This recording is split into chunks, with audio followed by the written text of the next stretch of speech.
네,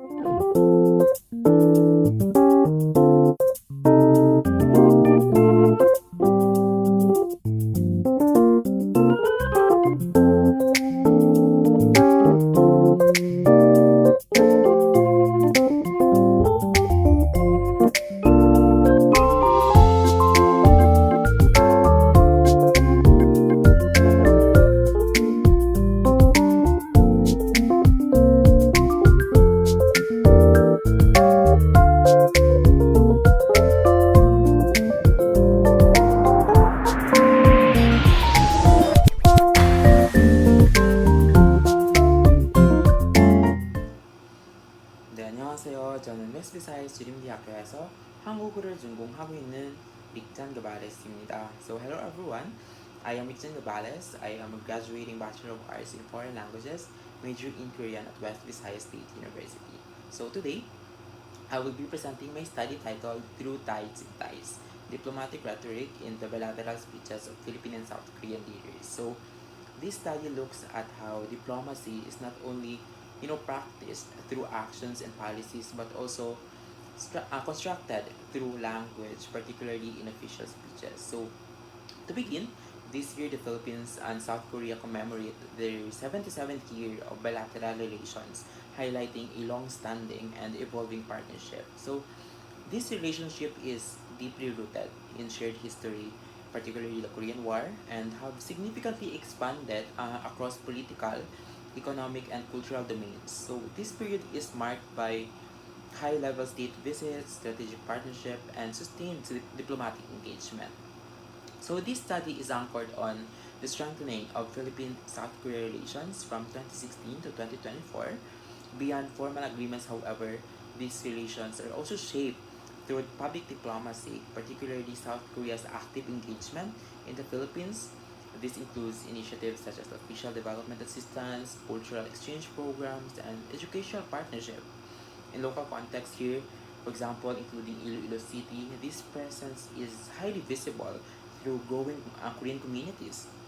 Cultural spaces such as Korean establishment and institutional partnership like here in my university, the King Sejong Institute Iloilo at West Visayas State University. So this reflect the broader influence of Korean soft power, where culture, language, and development cooperation strengthen people-to-people connections. So within this context, speeches became key instruments of diplomacy. Leaders use official speeches not only to articulate national positions and foreign policy directions, but also to reinforce cooperation and signal diplomatic priorities.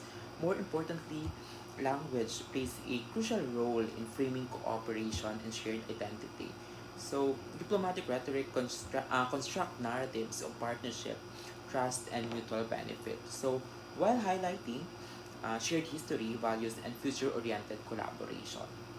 So building on that, the study reinforced diplomacy by focusing on the role of language and grounded on the idea that language is a central tool in diplomacy. Diplomatic relations, are not shaped by policies or agreements, but by how these are communicated. So the way leaders construct their messages plays, a crucial role in framing cooperation, identity, and national interests. So because of this, there is a need to examine how meaning is constructed in diplomatic discourse. So official speeches, provides a valuable site of analysis as they reveal how leaders present relationships, position their countries, and articulate shared goals. So the study focuses on a defined timeline from 2016 to 2024, covering the administrations of Presidents Rodrigo Duterte and Ferdinand Marcos Jr. in the Philippines, and Presidents Moon Jae-in and Yoon Song-yeol in South Korea. So this selection allows the study to capture both continuity and variation across leadership transition and to analyze how diplomatic discourse evolved over time. So finally, this study bridges theory and application by integrating critical discourse analysis at the macro level and speech act theory at the micro level. So, the study representing two administrations per country within a shared diplomatic timeline. So the rationale here is not to compare the leaders themselves, but to analyze how diplomatic discourse is constructed across time through their speeches. So to guide the analysis, this study addresses the following questions. First, how leaders use language to frame diplomatic relations in national interest. Second, what rhetorical strategies and linguistic features are used. Third, what speech acts perform diplomatic intentions. And lastly, how these speeches are shaped by context, audience, and intertextual references. So overall, the study focuses on how meaning is constructed in diplomatic discourse. So as shown here, the study integrates critical discourse analysis and speech theory. Critical discourse analysis operates at the macro level, examining power, ideology, and broader context, what I refer to as the tides of diplomacy. On the other hand, speech theory operates at the micro level, examining communicative functions such as asserting, committing, and expressing what I refer to as the ties. So by combining these two, the study is able to analyze both the structure and function of diplomatic language, or how meaning is constructed through both discourse and action. Now, this slide presents the analytical process of the study. So, eight bilateral speeches were collected and organized, followed by multiple readings and open quoting. Codes were then grouped into broader themes such as alliance building, economic diplomacy, and shared identity. So, these were analyzed through CDA at three levels: textual analysis, discursive analysis, and social-cultural analysis, and through speech classification, including assertives, commissives, directives, and expressives. So finally, these findings were integrated through discursive synthesis to link language use with diplomatic meaning. At the macro level, several discursive patterns emerge. The analysis reveals several key discursive patterns in the diplomatic rhetoric of the Philippine and South Korean leaders. First, in terms of alliance construction and historical legitimation, both countries consistently drawn on shared historical narratives, particular references to the Korean War, often described as being forged in blood. So these historical references function as a form of discursive legitimation, reinforcing the idea that the current partnership is grounded in a long-standing and meaningful relationship. Second, in economic diplomacy and developmental rhetoric, there is a clear pattern in how each country positions itself. South Korea is often framed as provider and policy-driven actor, while the Philippines is positioned as an emerging and investment-oriented partner. Third, the analysis reveals power relations and strategic positioning within the discourse. While cooperation is emphasized, there is a subtle asymmetry where South Korea appears as the initiator of programs and commitments, and the Philippines as the adaptive partner. Fourth, in terms of modality and commitment structures, South Korean speeches tend to use high modality expressions such as will and committed, indicating strong and constructed commitments. In contrast, Philippine speeches show more variable modality, reflecting a more flexible and evolving institutional agency. Finally, in ideological and geopolitical framing, South Korean's rhetoric is often value driven, emphasizing democracy and rule based international order. On the other hand, Philippine rhetoric tends to be more pragmatic, focusing on development and security concerns. So overall, these findings show that diplomatic discourse reflects not only cooperation, but also the underlying structures of power, ideology, and strategic positioning between the two countries. Meanwhile, at the micro level, this study examines how language performs diplomacy.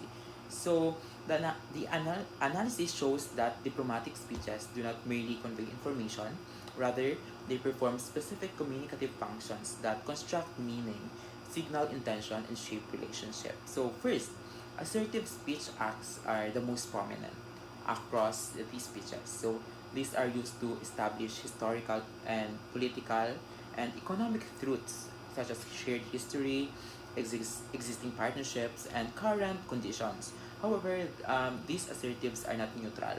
They function strategically to legitimize the relationship by presenting cooperation as natural, necessary, and grounded in fact.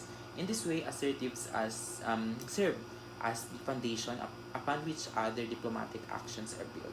Second, commissive speech acts are used to express commitment and future cooperation, such as promise of support, investment, or collaboration. So these are particularly strong in South Korean speeches, often reinforced through high modality expressions. So this suggests a more structured and forward-looking approach to diplomatic commitment, where language is used to project reliability and long-term engagement. Third, directive speeches are present but are often indirect and mitigated. Instead of giving direct commands, leaders use expressions such as we need or the time is right to encourage joint action. So this indirectness reflects the nature of diplomacy, where cooperation must be negotiated rather than imposed. So it allows leaders to guide actions while maintaining respect for sovereignty and equality. Fourth, expressive speech acts plays a crucial role in maintaining relational tone. So this includes expressions of gratitude, appreciation, and mutual respect. So while they may appear less substantive, they are essential in reinforcing goodwill, building trust, and sustaining the interpersonal dimensions of diplomatic relations. So in this sense, language does not simply describe diplomatic relations as it performs and sustains them. And after examining the data at both macro level through CDA and micro level through speech act theory, this study integrates these findings through discursive synthesis. So after examining this synthesis reveals that diplomatic meaning does not emerge from discourse or speech acts alone, but from their interaction within specific contexts. First, the combination of historical memory and assertive speech acts plays a key role in constructing legitimacy and shared identity. When leaders assert shared history, particular references to Korean War, this statement function not only as description of the past, but as strategic tools that establish a sense of continuity and moral obligation in the present relationship. Second, economic discourse combined with commissive speech acts projects cooperation and future alignment. So, when commitment are expressed within a framework of development and partnership, they reinforce expectations of sustained collaboration and mutual benefit. Third, power structures reflected through modality reveal how asymmetry is encoded within diplomatic language. For example, high modality expressions, particularly in South Korean speeches, signal strong institutional authority and commitment, while more flexible modality in the Philippine speeches reflects adaptability. So, because despite this asymmetry, language frames the relationship as cooperative, particularly um, effectively managing differences in power. And fourth, the interaction of directives and cooperation framing demonstrates how action is guided without imposing authority. Finally, expressives combined with interpersonal tone sustain and sustain trust and continuity and diplomatic relations. So, in this way, the diplomacy is constructed through both discourse and communicative actions. So, based on these findings, several key insights emerge. For example, across speeches, leaders repeatedly use historical references, especially the Korean War, not just to recall the past, but to frame the relationship as long-standing and legitimate.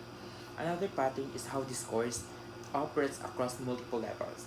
At the macro level, we see narratives of cooperation and partnership, while at the micro level, speech acts such as assertives and commissives are used to reinforce those narratives. So, rather than being separate, these elements work together to construct meaning. This suggests that diplomacy, while structured, yet it is also dynamic. It evolves but still maintains certain patterns over time. So when we look more closely at individual leaders, these patterns become more visible. For instance, Duterte's speeches tend to be more narrative and reflective. He often draws on historical memory and contrasts past and present, which reinforces the idea of asymmetry and recovery. In contrast, President Marcos Jr.'s speeches are more institutional and policy oriented, focusing on agreements, reforms, and investment opportunities. On the South Korean side, President Moon Jae-in emphasizes relational and cultural elements, frequently highlighting friendship, shared identity, and soft power. Meanwhile, President Yoon Song-yeol uses a more structured and strategic tone with stronger modalities such as will and commit, emphasizing planning and policy direction. So, while the broader patterns remain consistent, the way they are expressed varies depending on leadership style. If we step back and compare the overall discourse, we can see clear patterns between the two countries. Philippine rhetoric tends to be more flexible and context sensitive. For example, speeches often emphasize development needs and investment opportunities, positioning the Philippines as an emerging and adaptive partner. On the other hand, South Korean rhetoric is more high modality and commitment driven. We frequently see stronger expressions such as we will or we are committed, which position Korea as initiator and policy actor. At the same time, both sides consistently emphasize cooperation, partnership, and shared history, especially through repeated references to past alliances. So, what emerges is not a contradiction, but a pattern. A relationship that is not equal in structure but still mutually reinforcing. So, which the study describes as complementary but asymmetrical. While both countries emphasize mutual benefit and cooperation, differences in economic capacity, political positioning, and institutional voices are reflected and managed through diplomatic language. So, and what these patterns ultimately show is that diplomacy is not only about agreements or formal partnerships. It is also about how these relationships are presented, shaped, and sustained through language. I want to end my presentation in this. In an ever-changing world where global events constantly reshapes our realities, everything is political, and so is language. The way leaders construct their words in diplomacy does not merely frame relations, as it shapes how they are understood, experienced, and lived by the people they affect. 네, 들어주셔서 감사합니다. Thank you so much for listening.